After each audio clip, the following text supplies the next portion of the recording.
الحمد لله نحمده ونصلي على رسوله الكريم أما بعد فأعوذ بالله من الشيطان الرجيم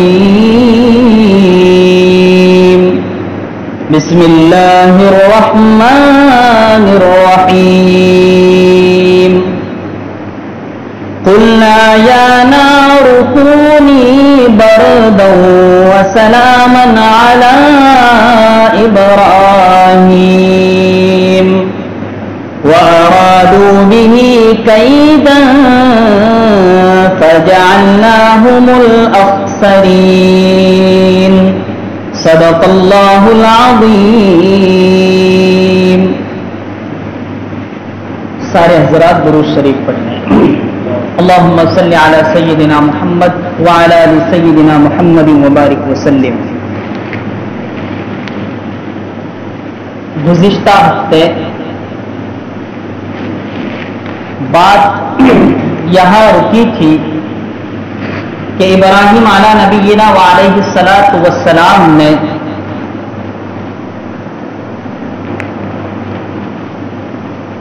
تمام بتوں کو توڑ دیا اور جو سب سے بڑا بت تھا اس پر کلہاڑا رکھ دیا. جب لوگ میلے سے واپس آئے تو آپ تصور کریں کہ پورا قبیلہ ابراہیم علیہ نبینا وعلیہ الصلاۃ والسلام کے خلاف ہے اور سب کو معلوم ہے کہ ابراہیم ہی ایک واحد شخص ہے جو ہمارے خلاف چل رہا ہے اور ہمارے معبودوں کے خلاف بول رہا ہے. تو جیسے ہی وہ اپنے عبادت خانے میں پہنچتے ہیں تو دیکھتے ہیں کہ سارے بت منہ کے بل گرے ہوئے ہیں. اب سب غصے میں آ گئے. قرآن کہتا ہے فَجَعَلَهُمْ جُذَاذًا إِلَّا كَبِيرًا لَهُمْ لَعَلَّهُمْ إِلَيْهِ يَرْجِعُونَ کہ ابراہیم نے ان تمام کو توڑ دیا, صرف ایک باقی تھا تاکہ وہ لوٹ آئے تو دیکھیں. اب جب لوٹ آئے ہیں, دیکھا ہے, ان کی نظر پڑی ہے تو سارے بول پڑے قالوا من فعل هذا بآلهتنا انه لمن الظالمین. ہمارے معبودوں کے ساتھ یہ کس نے کر دیا, وہ تو بڑا ظالم ہے. اب باتیں ہوتے ہوتے تو کچھ لوگوں نے کہہ دیا قالوا سمعنا فتى يذكرهم يقال له ابراہیم. کچھ لوگ کہنے لگے کہ ہم نے سنا ہے ایک نوجوان ہے جس کا نام ابراہیم ہے. قالوا فأتوا به على أعين الناس لعلهم يشهدون. تو کیا کہنے لگے کہ اسے لے آؤ تاکہ لوگوں کے سامنے گواہی کے طور پر پیش کیا جائے, سب کے سامنے بات آ جائے کہ اس نے کیا ہے یا نہیں کیا ہے. قالوا أأنت فعلت هذا بآلهتنا يا ابراہیم. اے ابراہیم, کیا آپ نے ہمارے معبودوں کے ساتھ یہ کیا ہے؟ اب ابراہیم علیہ السلام تو ایک ایسے موقع کی تلاش میں تھے کہ سارے لوگ یکجوٹ ہو اور میں حق کو ثابت کروں اور باطل کو غلط ثابت کر کے دکھاؤں. اور یہی وہ موقع تھا کہ سارے عمرا, بادشاہ, رؤسا, بڑے بڑے سارے لوگ وہاں جمع تھے چونکہ میلے سے آئے ہوئے تھے اور عبادت کر کے جانے کا ارادہ تھا. سارا مجمع وہاں موجود ہے اور ابراہیم علیہ السلام اسی موقع کی تلاش میں تھے. ابراہیم علیہ السلام کہنے لگے قال بل فعل کبیرہم ھذا فاسألوہم ان کانوا ینطقون۔ ابراہیم علیہ السلام کہتے ہیں کہ میں نے نہیں کیا بلکہ اس بڑے بت نے کیا ہے، کبیرہم ھذا، یہ ان کا سب سے بڑا بت ہے۔ ہو سکتا ہے کہ ان کے آپس میں لڑائی ہوئی ہو اور بڑے نے تمام چھوٹوں کو ختم کر دیا۔ اس سے سوال کرو ان کانوا ینطقون، اگر یہ بول سکتا ہے، اللہ کا نبی بول رہا ہے، میں وہ لہجہ آپ کے سامنے نہیں رکھ سکتا ہوں، مجھ میں وہ طاقت نہیں ہے کہ اللہ کے نبی کا جو لہجہ رہا ہوگا وہ میں نہیں پیش کر سکتا، وہ کوئی اہل زبان ہی آپ کے سامنے پیش کر سکتا ہے، لیکن میں اپنے ٹوٹے پھوٹے انداز میں وہ سب باتیں قرآن کی آیتیں پڑھ پڑھ کر پیش کروں گا کہ کس طرح ابراہیم علیہ السلام نے ان کے معبودوں کا رد کیا، حق کو ثابت کیا۔ اب کیا ہوا جب ابراہیم علیہ السلام نے کہہ دیا کہ اس بڑے سے پوچھو کہ ان چھوٹوں کا یہ حال کس نے کیا ہے؟ فرجعوا الى انفسهم فقالوا انکم انتم الظالمون، اب وہ اپنی بغلیں جھانکنے لگ گئے۔ فرجعوا الى انفسهم، اپنے آپ میں دیکھنے لگ گئے دائیں بائیں کہ اب تو کوئی بات ہی نہیں رہی۔ فرجعوا الى انفسهم فقالوا انکم انتم الظالمون، اور اپنے دل سے کہنے لگے، اندر ہر انسان کے اندر ایک دل ہوتا ہے اور اس میں حق کو پہچاننے کی صدا ہوتی ہے، تو اس دل نے ان سے کہا انکم انتم الظالمون، تم ہی ظالم ہو۔ ثم نکسوا علی رؤوسہم، اپنے سر جھکا دیے، سر کو جھکا دیا اور کیا کہنے لگے؟ لقد علمت ما هؤلاء ينطقون، ابراہیم آپ تو بخوبی جانتے ہو کہ یہ بولتے نہیں ہیں۔ ہم اپنی زبان میں کہتے ہیں نا اب آیا اونٹ پہاڑ کے نیچے، تو ابراہیم علیہ السلام تو اسی موقع کی تلاش میں تھے کہ میں انہیں عاجز کر دوں، بے بس کر دوں اور پھر حق کو بیان کروں۔ اب دیکھیں اللہ کا نبی کیا کہہ رہا ہے، قَالَ فَتَعْبُدُونَ مِن دُونِ اللَّهِ مَا لَا يَنفَعُكُمْ وَلَا يَضُرُّكُمْ۔ سبحان اللہ، کیا جملے ہیں اللہ کے نبی کے بر وقت۔ اَفَتَعْبُدُونَ مِن دُونِ اللَّهِ، کیا تم اللہ کے علاوہ ان کی عبادت کرتے ہو، ان کو معبود مانتے ہو، ما لا ينفعكم ولا يضركم، جو نہ تمہیں نفع پہنچا سکتے ہیں اور نہ تمہیں نقصان پہنچا سکتے ہیں۔ یہ ایسے کلہاڑے تھے کہ جن کا جواب ابراہیم کی قوم کے پاس نہیں تھا، ایسے ہتھوڑے تھے کہ جن کا جواب ابراہیم کی قوم کے پاس نہیں تھا۔ پھر دوسرا ہتھوڑا ابراہیم علیہ السلام دے مارتے ہیں، اُفِّل لَکُمْ، تف ہے تمہاری عقل پر، افسوس ہے تمہاری سوچ پر، افسوس ہے اس عقل پر جس کو تم سمجھتے ہیں کہ یہ ہمیں نہ نفع دے سکتے ہیں، نہ نقصان دے سکتے ہیں، نہ بول سکتے ہیں، اس کے بعد بھی تم انہیں معبود بنائے رکھا ہے تم نے۔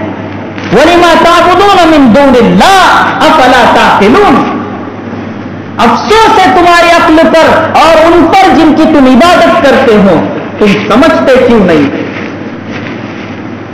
حق کو بیان کر دیا اور وہ لاجواب بھی ہو گئے، سب کچھ ثابت ہو گیا، لیکن جو ظالم ہوتا ہے اور جو طاقتور ظالم ہوتا ہے، جب اس کے پاس دلائل نہیں ہوتے،